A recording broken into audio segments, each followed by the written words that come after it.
Bienvenidos todos a nuestro simposio de la teología de la última generación. Y oro para que haya sido bendecido por los mensajes que hemos estado escuchando. Vamos a continuar en este momento con el tema concerniente a la naturaleza del pecado. He titulado este mensaje Definiendo la tendencia y la victoria. Solo quiero mostrar mi agradecimiento a todos los que están mirando en línea. Sé que usualmente estás aquí en medio del COVID, las cosas son bien diferentes, pero realmente apreciamos a todos y cada uno de ustedes que están viendo en línea y compartan con otros. Antes de comenzar con nuestro tema de hoy, definiendo la tendencia y la victoria, me gustaría tener una oración. Inclina la cabeza conmigo. Padre que estás en el cielo, oro para que mientras estudiamos tu palabra, en este momento ilumines nuestras mentes con tu espíritu, perdones nuestros pecados y nos lleve más cerca de tu corazón, más cerca de Jesús. Esto es lo que oramos y lo pedimos en el nombre de Jesucristo. Amén. La primera sección de lo que vamos a hablar al considerar este tema, definiendo la tendencia y la victoria, abarcando la naturaleza del pecado, es la muerte y el pecado. Cuando se mira el tema de la salvación y cómo ocurre en la vida de uno, es fundamental entender primero la definición que se da en la palabra de Dios en lo que respecta al pecado en sí. Como entendamos la naturaleza del pecado determina nuestra comprensión de la soteriología, o como lo llamaríamos, el estudio de la salvación. Nuestro entendimiento sobre si nacemos pecadores o no depende de nuestra comprensión de la definición de pecado. También nos ayudará a comprender si estamos condenados por la naturaleza pecaminosa que todos poseemos o si nuestra condenación está conectada únicamente a nuestras elecciones. El primer texto al que iremos para que podamos obtener una comprensión precisa sobre este tema es Ezequiel 18:20. Generalmente se usa Ezequiel 18:20 para ayudarnos a obtener una mayor comprensión en lo que respecta a lo que sucede cuando morimos. Pero hoy lo veremos a la luz del tema de la naturaleza del pecado en sí mismo. La Biblia dice allí, el alma que pecare, esa morirá. El Hijo no llevará la iniquidad del Padre, ni el Padre llevará la iniquidad del Hijo.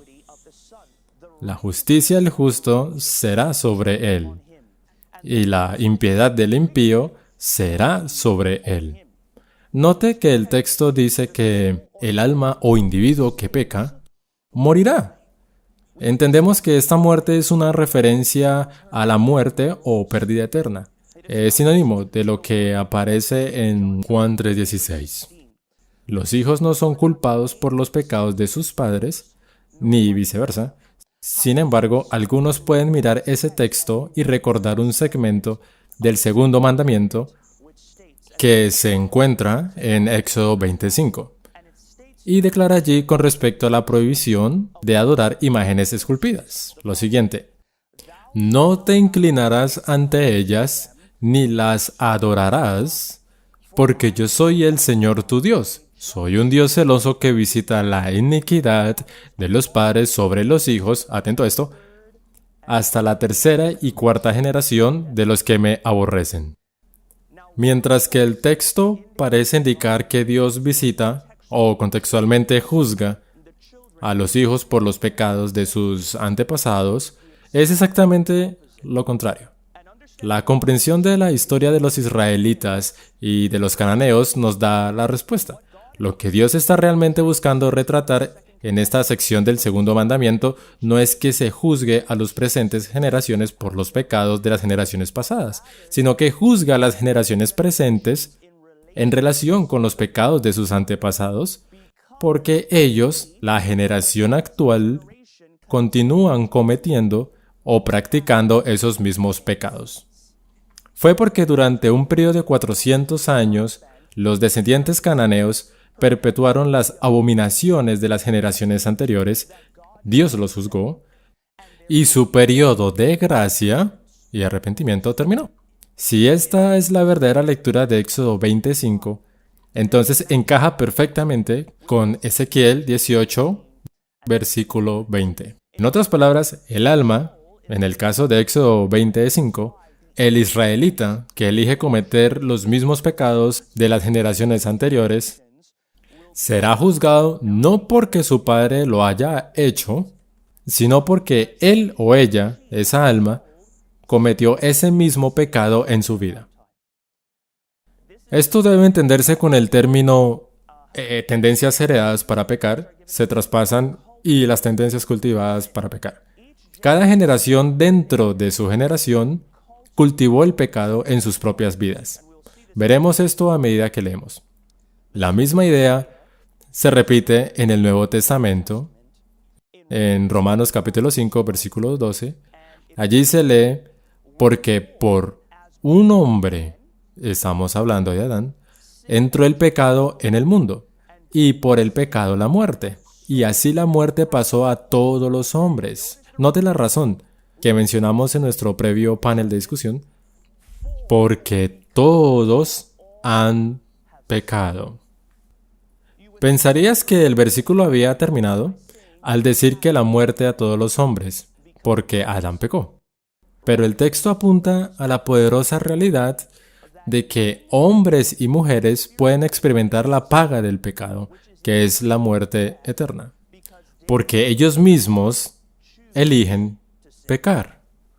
Por lo tanto, no somos juzgados ni condenados porque Adán pecó, sino porque elegimos seguir el ejemplo de Adán. El pensamiento poderoso es que todo lo demás en Romanos 5, desde el verso 12 en adelante, debe leerse a través del lente del versículo 12. Por ejemplo, lo que dice en el verso 17, pues si por la transgresión de uno solo reinó la muerte, los que reciben la abundancia de la gracia y el don de la justicia reinarán en vida por uno solo, Jesucristo. Algunos podrían decir, ¿ves? Los textos muestran que la muerte reinó sobre todos los hombres, debido a la transgresión de Adán. Al principio se ve así. Es por eso que el verso 12 es importante. Dos cosas se revelan en este versículo. 1. La muerte a la que se refiere aquí no es la muerte temporal de esta vida, sino la muerte eterna en sí. Sabemos que esto porque la muerte del verso 17 se contrasta con la vida que reinaremos con Jesucristo. Esta vida se menciona al final del verso 17. En Apocalipsis 5:10 se refiere a esta vida eterna cuando dice: y nos has hecho reyes y sacerdotes para nuestro Dios, y reinaremos sobre la tierra. Observe que el texto dice que reinaremos en la tierra.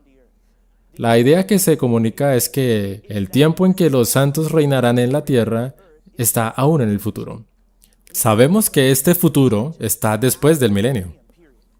Cuando Jesús declara que los mansos heredarán la tierra, Mateo 5:5, en segundo lugar, si leemos el verso 17 a través de la lente del verso 12, lo que realmente dice el verso 17 es que por la ofensa de un hombre, Adán, la muerte reinó porque todos después de Adán, si lo estamos leyendo en el contexto del verso 12, eligieron seguir los pasos de Adán.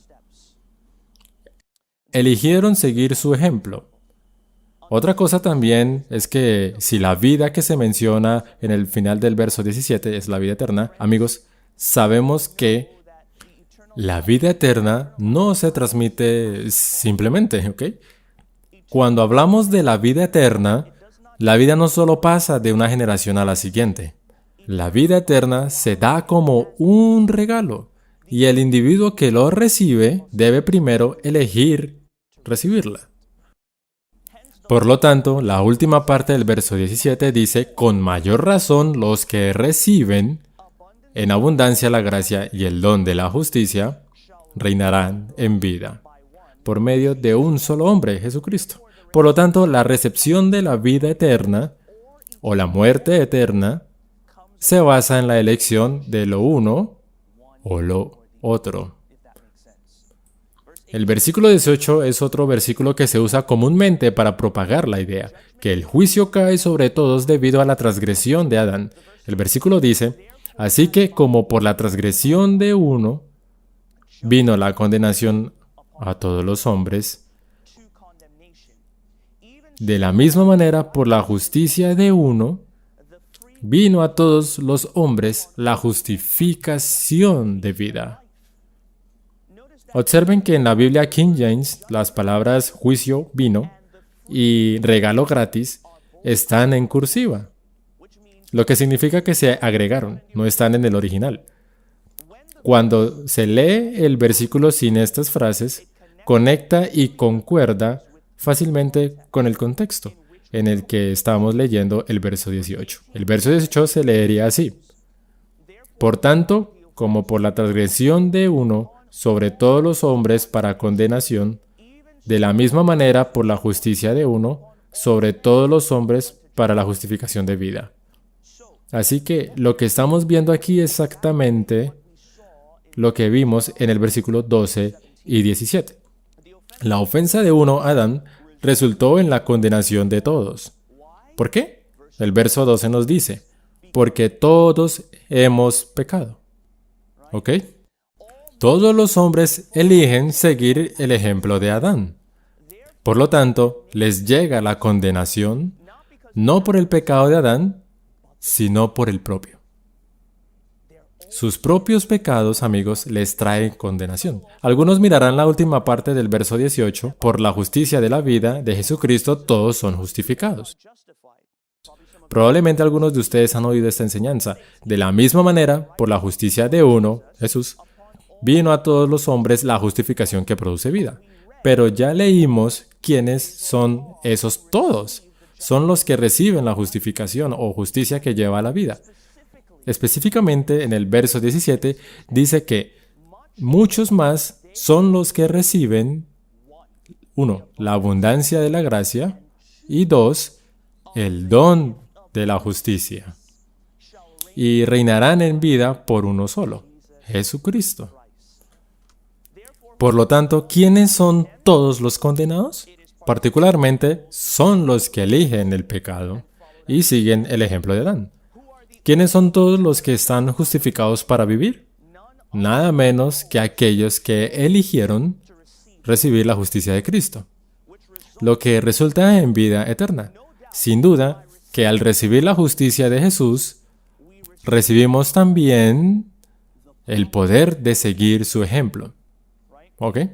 Por tanto, por este análisis contextual, entendemos lo que significa el verso 19 cuando dice, porque así como por la desobediencia de un hombre, los muchos fueron constituidos pecadores, así también por la obediencia de uno, los muchos serán constituidos justos.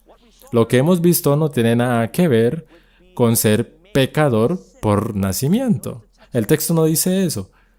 La antítesis también es cierta. Nadie es hecho, y ya lo sabemos que nadie es hecho justo por nacimiento. Muchos fueron hechos pecadores, de acuerdo con el versículo 12-17, por elección. Y muchos fueron hechos justos por la misma cosa, elección. Incluso el nuevo nacimiento viene de la condición de recibir a Cristo en el corazón. Tanto la elección de pecar como la elección de recibir la justicia del Hijo de Dios es nuestra. Ellen White lo pone de esta manera. En Señales de los Tiempos, 27 de junio de 1900, dice, los seres humanos, escuchen esto amigos, los seres humanos han degenerado.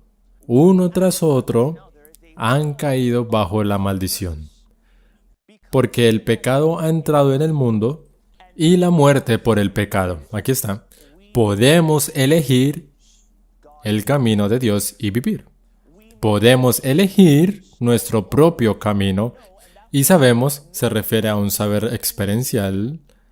La idea que se presenta aquí es saber por experiencia, como Adán, que el pecado ha entrado en el mundo y la muerte por el pecado. En otras palabras, Dios no quiere que tengamos ese tipo de experiencia interna. Quiere llevarnos lejos del pecado. Hay ciertas cosas que Dios nunca tuvo la intención de que la humanidad tuviera un conocimiento íntimo. Amigos, es lo mismo hoy. A veces hablo con mi familia, dicen, ¿por qué Eva tuvo que participar de esa fruta? ¿Por qué tenía que hacer eso y luego Adán? Porque amaba a su esposa más de lo que amaba a Dios. Luego siguen y siguen. Y amigos, a pesar de que dicen esto, en cierto grado culpan a Adán y a Eva por donde estamos hoy, siempre digo que estamos haciendo las mismas elecciones hoy. Tenemos la oportunidad de hacer una elección diferente de la que dejó el mundo tal como lo conocemos hoy. Hoy Dios dice que podemos hacerlo diferente a través de su poder infinito. Hemos visto cómo operan las elecciones en la obra de salvación. Por supuesto, con la ayuda del poder divino. Y también hemos entendido mejor lo referente a pecar. ¿Okay? Pero lo que vamos a ver ahora es el significado, aún más el significado de la elección en ese tópico y el rol de la fuerza en lo que se refiere a la tentación.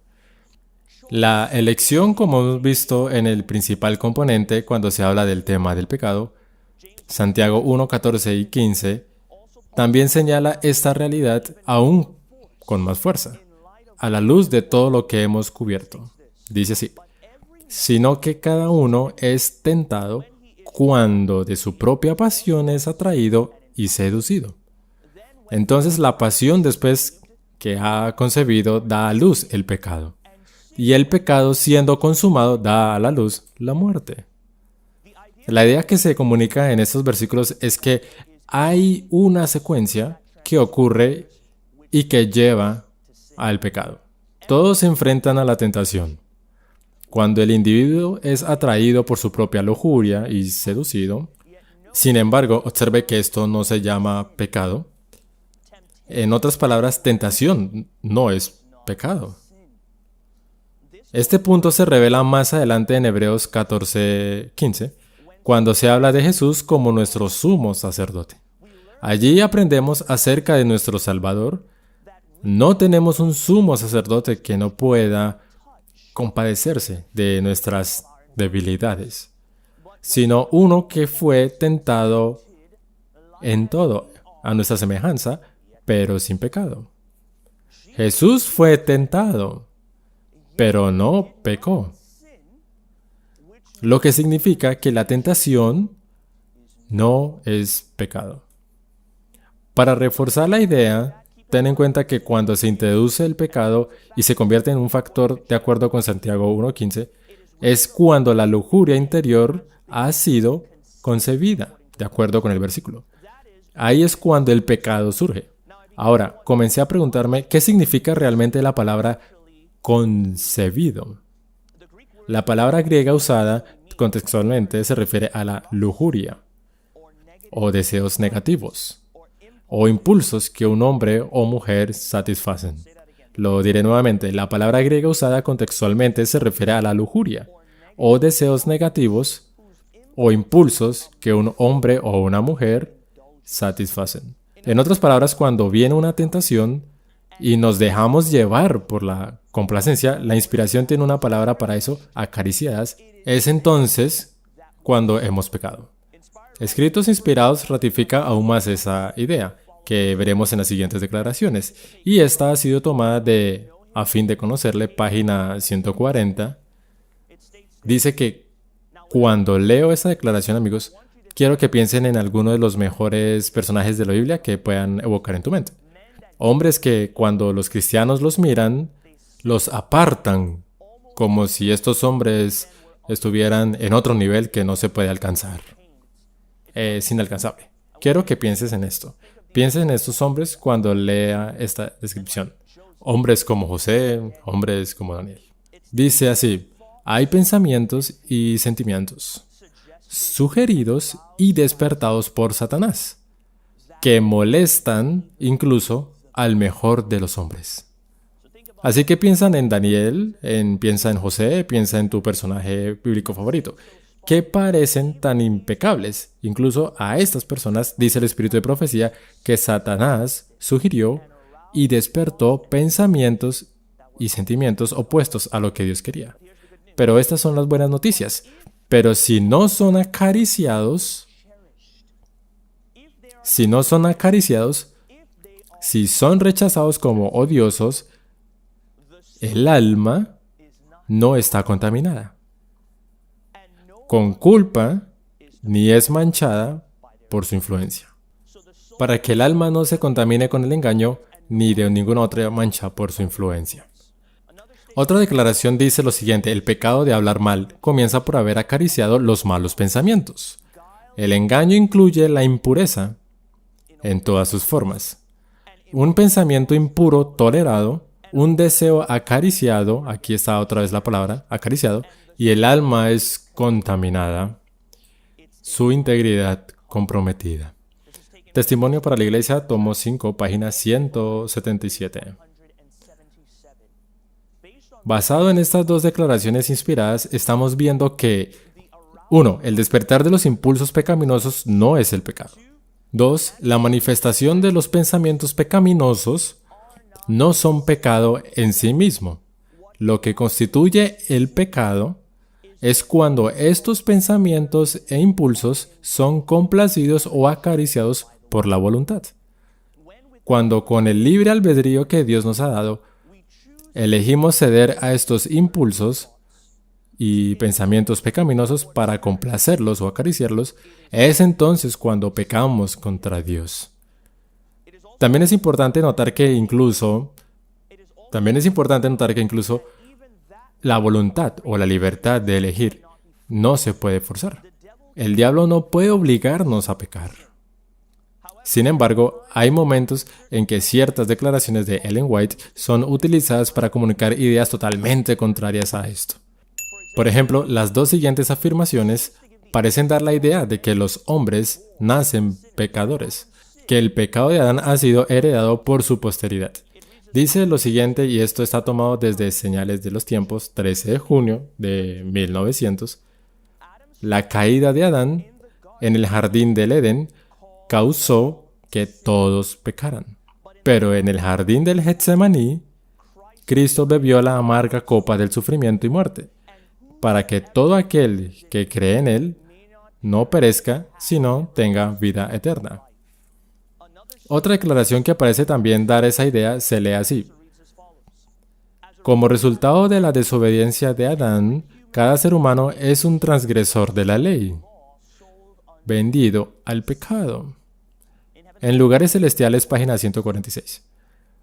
Sin embargo, recuerde que a la luz de estas declaraciones, de acuerdo con Romanos 5:12 y Ezequiel 18, verso 12, vimos que la razón de esto se debe al hecho de que todos los hombres eligieron seguir el ejemplo de Adán. No solo eso, sino que debemos tomar estas declaraciones inspiradas y unirlas con las muchas otras declaraciones que están relacionadas con este mismo tema. Para que podamos tener una imagen más completa, recuerden una de nuestras presentaciones previas, vimos que las escrituras deben compararse con las escrituras, el testimonio debe compararse con el testimonio, para que tengamos una imagen más amplia de lo que Dios está diciendo a través de la inspiración. Declaraciones como la siguiente, esto está en Testimonios para la Iglesia, tomo 5, página 177. La profundidad de esta declaración, amigos, es tan asombrosa que me dejó alucinado. Dice: ningún hombre puede ser forzado a transgredir. Su propio consentimiento debe ser obtenido primero. El alma debe proponer el acto pecaminoso antes de que la pasión pueda dominar la razón o la iniquidad triunfe sobre la conciencia. Señales de los Tiempos, 18 de diciembre de 1893. No está en el poder de Satanás forzar a alguien a pecar. Pecado es el acto individual de los pecadores. Antes que el pecado exista en el corazón, el consentimiento de la voluntad debe ser dado. Y tan pronto como se da, el pecado ha triunfado y el infierno se regocija. ¿Pueden imaginarlo eso, amigos? Piensen en esto cuando el pecado viene, cuando la tentación se te presenta. Y esto es algo que también me ha ayudado. que al entregarse a la transgresión, los ángeles caídos se regocijan cuando caemos. Pero amigos, les digo la verdad, cuando por el poder de nuestro omnipotente Salvador superamos la tentación, el cielo se regocija. Actuemos de tal manera que el regocijo del cielo sea continuo. Dejemos que ese sea nuestro objetivo, amigos. La temperancia, página 16. Satanás sabe que no puede vencer al hombre a menos que pueda controlar su voluntad. Él puede hacer esto engañando al hombre para que coopere con él, transgrediendo las leyes de la naturaleza, del comer y beber, lo cual es una transgresión de la ley de Dios. Aunque el pecado era la cosa horrible que había abierto las compuertas de la aflicción sobre el mundo, esta es otra declaración, Él, Cristo, se convertiría en la propiciación.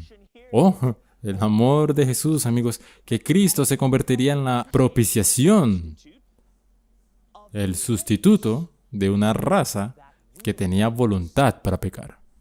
Por lo tanto, nadie fue obligado a heredar el pecado o la culpa de Adán por nacimiento. Ningún ser humano se ve obligado a pecar contra Dios, ni siquiera por el enemigo de las almas. Más bien, vemos que somos pecadores por elección. Oh, el amor de Jesús, amigos. Jesús no vino ni murió por un pueblo, por una raza que quería hacer justicia. Él vino y murió por una raza, de acuerdo con la declaración anterior del libro Desde el Corazón, página 253, por una raza que quiere pecar. La compasión de Dios.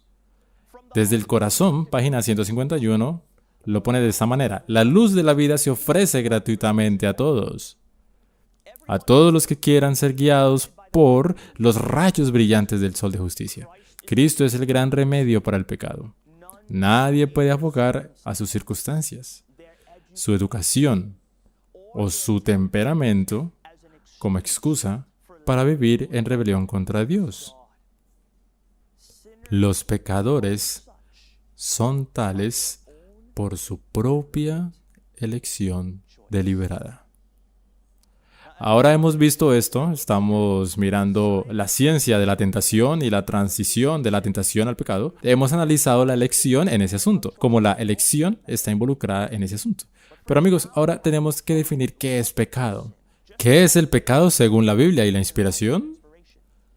A la luz de todo lo que hemos abarcado con respecto al pecado y cómo nos ha afectado, es crucial entonces definir ¿qué es el pecado? La Biblia nos dice claramente la definición de pecado, al decir en 1 Juan 3:4, todo aquel que comete pecado transgrede también la ley, porque el pecado es transgresión de la ley. La idea detrás de la palabra transgresión es desprecio y violación de la ley, iniquidad, maldad. Lo interesante es que al buscar en los voluminosos escritos de la mensajera del Señor, verás que siempre que ella define pecado, ella declara lo siguiente. Comentario Bíblico Adventista, tomo 7, página 951. El pecado es la transgresión de la ley. Esta es la única definición de pecado. El Gran Conflicto, página 493. Nuestra única definición de pecado es la que da la palabra de Dios. Es la transgresión de la ley. Es el resultado de un principio, un pugna con la gran ley de amor, que es el fundamento del gobierno divino. Nuestro alto llamamiento, página 141. ¿Qué cosa puede hacer que el pecador conozca sus pecados a no ser que conozca qué es el pecado? La única definición de pecado en la palabra de Dios es dada en 1 Juan 3:4. Pecado es la transgresión de la ley. Boletín de la Conferencia General, 2 de marzo, 1897. La única definición de pecado dada en la palabra de Dios es la transgresión de la ley. No es excusable y no tiene defensa ni justificación. Señales de los tiempos, 3 de marzo de 1890. Esta declaración es tan potente, amigos. Dice, para dejar que Jesús entre en nuestros corazones, debemos dejar de pecar. Esa es una declaración dura. La única definición de pecado que tenemos en la Biblia es que es la transgresión de la ley. A la luz de estas claras definiciones, una definición dada en múltiples ocasiones, en abundantes declaraciones inspiradas, que se nos da en la Biblia y en el espíritu de profecía, algunos podrían preguntarse, ¿qué pasa con Romanos 14:23? Este texto parece dar otra definición de pecado. Dice, pero el que duda sobre lo que come es condenado, porque no lo hace con fe. Y todo lo que no proviene de la fe es pecado. Sin embargo, este texto se vuelve más claro cuando se conecta con Hebreos 11:6. Allí la Biblia dice, sin fe es imposible agradar a Dios.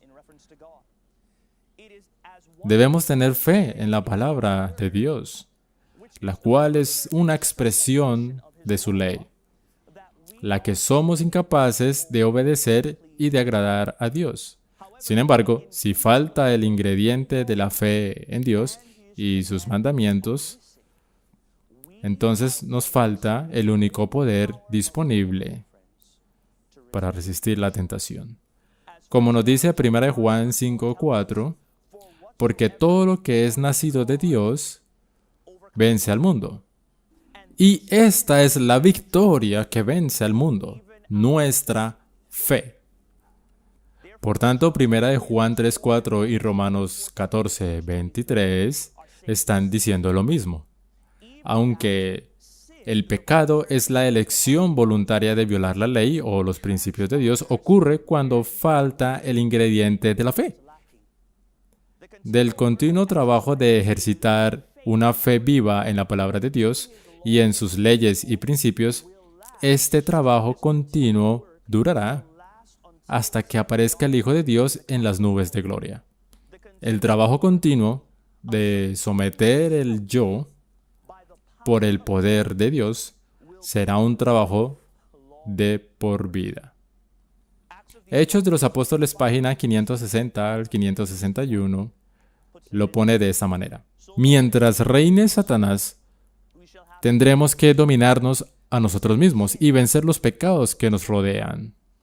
Mientras dure la vida, no habrá un momento de descanso, ni un lugar al cual podamos llegar y decir, alcancé plenamente el blanco. Este es un error común sobre aquellos que creen en la verdad bíblica de la última generación. Escuchas a muchos decir, ustedes creen, o eres de ese grupo de personas que creen que antes de que venga Jesús, no solo puedes alcanzar un carácter perfecto, además crees que llegarás a un momento en que digas, he llegado. Pero de acuerdo con la declaración que acabamos de leer, amigos, esto no es lo que estamos enseñando. En realidad estamos enseñando que solo el cielo, solo Dios sabrá cuándo este nivel sea alcanzado en nuestras vidas. Seguiremos luchando contra la naturaleza pecaminosa. No seguiremos cediendo a ella, sino que continuaremos luchando contra ella hasta la segunda venida de nuestro Señor. Pero por la gracia de Jesús, como veremos, puede llegar a un punto en nuestra experiencia en el que mientras luchemos contra la carne, no nos rendiremos por la gracia de Dios. Él puede llevarnos a ese punto, amigos. Puedes estar luchando con cosas en tu vida hoy y te preguntas, ¿puede Jesús darme la victoria? Amigos, les aseguro que el que intercede por nosotros puede darnos el poder de vencer. No determines la teología por tu experiencia. Deja que la palabra de Dios defina lo que es posible para ti en Jesús. Nuestra próxima declaración está en Desde el Corazón, página 297. Mientras Satanás lance sus tentaciones contra nosotros, tendremos que librar una y otra vez la batalla para vencernos a nosotros mismos. Pero mediante la obediencia de verdad santificará el alma. Ahora que hemos definido pecado como una decisión voluntaria, un acto que primero ocurre en el corazón, debemos ver otro factor crucial con respecto al rol que juega el diablo en un esfuerzo por tentarnos a acariciar el pecado. Es decir, el asunto de la naturaleza pecaminosa. Como hemos visto, no heredamos el pecado o culpa de Adán. Pero el pecado de Adán nos dejó una predisposición al pecado. Una inclinación, como lo llama la inspiración, hacia el mal. A esto se refiere la Biblia cuando dice el yo y la carne. Cuando Jesús le dijo a Nicodemo, lo que es nacido de la carne, carne es. Básicamente está ayudando a Nicodemo a ver la realidad que en el primer nacimiento es cuando los hombres, las mujeres y los niños son propensos a seguir la carne, también conocido como la naturaleza pecaminosa. Probablemente cantaste esa canción muchas veces, propenso a errar, Señor, lo siento, propenso a dejar al Dios que amo. De ahí la necesidad de nacer de nuevo, porque en el nuevo nacimiento, en lugar de seguir nuestra naturaleza pecaminosa a través del poder del Espíritu, seguimos la naturaleza divina. Dos nacimientos, dos naturalezas diferentes. Una atrayéndonos a la maldad y la otra llevándonos a la rectitud. El libro La Educación lo expresa así. En todo corazón existe no solo un poder intelectual, sino un poder también espiritual. Una facultad de discernir lo justo, un deseo de ser bueno. Pero contra estos principios lucha un poder antagónico. Los resultados de comer del árbol del conocimiento del bien y del mal se manifiestan en la vida de todo hombre. Hay en su naturaleza una inclinación hacia el mal. Una fuerza que solo sin ayuda, no solo se trata de una elección, sino de una elección ayudada por el poder divino, él no podría resistir. Para hacer frente a esa fuerza, para alcanzar el ideal, que es lo más íntimo de su alma, reconoce como única cosa digna, aquí está nuestra esperanza, puede encontrar ayuda en un solo poder. Ese poder es Cristo. Cooperar con ese poder es la mayor necesidad del hombre. ¿No debería ser acaso esta cooperación el propósito más elevado de todo esfuerzo educativo? Eso era de la Educación, página 29, párrafo 1. ¿Qué estamos viendo aquí? Estamos viendo la realidad de que heredamos algo de Adán debido a su caída. Pero no era su pecado, ni su culpa, sino una naturaleza caída, la predisposición al pecado, que fue adquirida después de la caída del hombre. Ahora, algunos pueden decir, ¿qué pasa con Salmo 51.5 y Salmo 58.3? David declara en Salmo 51.5, he aquí, en maldad he sido formado y en pecado me ha concebido mi madre. Debemos notar que no hay nada en el texto que indica que nació pecador, sino que asumimos que eso es lo que significa. Sin embargo, hemos comparado las escrituras con las escrituras y los testimonios con los testimonios y hemos visto lo contrario. Lo que el texto realmente está señalando es el contexto en el que nació David, que era un ambiente o mundo pecaminoso al que rodeaba a David en lugar de su condición. El Salmo 58.3 dice, se apartaron los impíos desde la matriz. Se descarriaron hablando mentiras desde que nacieron. Nota que el texto dice, los malvados, y no toda la humanidad. Nota por qué se descarrían. Esto es poderoso. Estas son algunas declaraciones poderosas que nos revelan por qué se extraviaron desde el útero. Review and Herald, 28 de marzo de 1893. Los niños son dejados crecer solos, en lugar de ser enseñados. Se piensa que los pobres pequeñitos no pueden saber ni entender una corrección a los 10 o 12 meses de edad. Y comienzan a mostrar terquedad desde muy pequeños. ¿Por qué pasa eso? ¿Porque nacieron pecadores? No, mis amigos. Fue porque los dejaron crecer sin ser enseñados. Por eso es la influencia de los padres es tan crucial en nuestras vidas. Una influencia piadosa de los padres. La conducción del niño, página 289. Tiemblo especialmente por las madres cuando las veo tan ciegas y que sienten tan livianamente la responsabilidad que descansa sobre una madre. Ven a Satanás que está trabajando en el niño, caprichoso aún cuando tenga pocos meses de edad, lleno de ira rencorosa. Satanás parece poseerlos completamente. Hemos visto por qué estas cosas pasan una vez que un niño sale del útero. Es porque Satanás está trabajando para desviar a ese niño. Otra declaración que se usa para apoyar la idea de que la culpa y el pecado involuntarios son heredados por los descendientes de Adán es inevitable que los hijos sufran las consecuencias de la maldad de sus padres, pero no son castigados por la culpa de sus padres, a no ser que participen de los pecados de estos. No olviden esa afirmación. Generalmente, los hijos siguen los pasos de sus padres. El ejemplo, ¿cierto? Esto fue tomado de Patriarcas y Profetas, página 306. Pero note dos cosas en la declaración. Pero ellos, hablando de los hijos, no son castigados por la culpa de sus padres, excepto a medida que participen en sus pecados.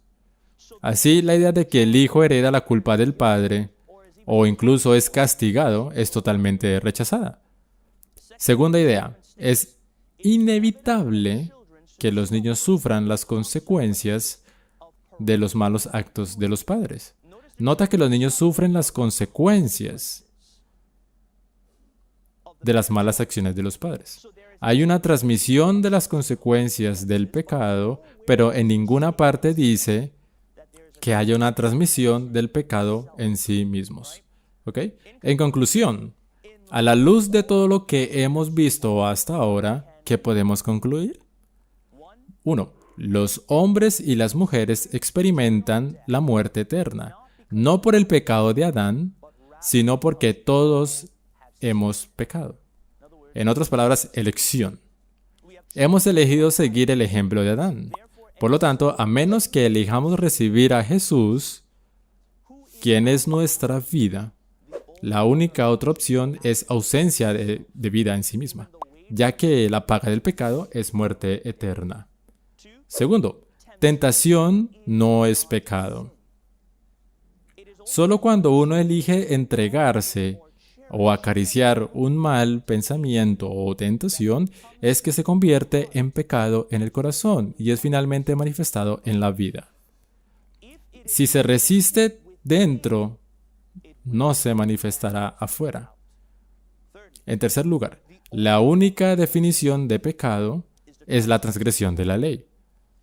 Es cuando violamos los principios de Dios que nos convertimos en pecadores. Nacemos con una naturaleza degenerada o pecaminosa inclinada al mal, pero esto no constituye pecado en sí mismo. No nacemos pecadores, sino que nos convertimos en pecadores mientras cedemos a la atracción de la naturaleza pecaminosa, conocida también en las Escrituras como la carne. La única manera de vencer la naturaleza pecaminosa es ser partícipes de la naturaleza divina. Solo a través del poder de Jesucristo podemos resistir. Participando del poder del Hijo de Dios, podemos seguir el ejemplo de su vida santa, que podemos recordar la siguiente declaración mientras concluimos. Esta declaración es tan sorprendente a Manuscritos Liberados, tomo 9, página 238. Dice lo siguiente. Como vemos la condición de la humanidad hoy, la pregunta que surge en la mente de algunos es, ¿el hombre es por naturaleza total y completamente depravado? ¿Está desesperadamente arruinado? No, no lo está. El Señor Jesús dejó las cortes reales y, tomando nuestra naturaleza humana, vivió una vida tal como todos pueden vivir en la humanidad. Justicia en carne de pecado. Jesús reveló la vida que el hombre puede vivir, siguiendo su ejemplo. Podemos perfeccionar una vida en este mundo, la cual es un ejemplo de justicia, y vencer como Cristo nos ha dado ejemplo en su vida. Continúa revelando que la humanidad puede conquistar como Él, como el gran modelo conquistó. Amigos, al cerrar hoy, lo que Dios nos está revelando es la realidad de que lo que se manifestó en la vida de Cristo puede manifestarse en tu vida y en la mía. Pero debemos conectar nuestra voluntad con la reserva del poder omnipotente. Y mientras lo hacemos, esto es lo que Cristo en realidad nos dice, que nuestra voluntad unida con la infinita y omnipotente voluntad de Dios se vuelve omnipotente. Amigos, estamos llamados a tener una voluntad indomable, una voluntad que no se puede romper mientras nos rendimos al Hijo de Dios. Que esa pueda ser nuestra oración para que podamos tener ese tipo de carácter. Una voluntad que se rinde completamente, que se vuelve tan poderosa que puede resistir al pecado y a Satanás. Inclina tu cabeza conmigo para concluir. Padre Celestial, hemos abarcado mucho este día y oro para que cada una de estas presentaciones y las que vienen nos den claridad sobre el gran trabajo que deseas hacer en nuestros corazones y en nuestras vidas. Señor, haz ese trabajo para que puedas producir un pueblo que pueda vivir una vida tan piadosa que apresurará la segunda venida de Jesús. Oramos que hagas esto en nosotros. Sé que hay algunos que están escuchando justo ahora que pueden sentir que no hay esperanza para ellos. Déjales saber que en ti no solo hay esperanza, sino que hay victoria y hay vida abundante. Oramos y pedimos estas cosas en el nombre de Jesucristo. Amén.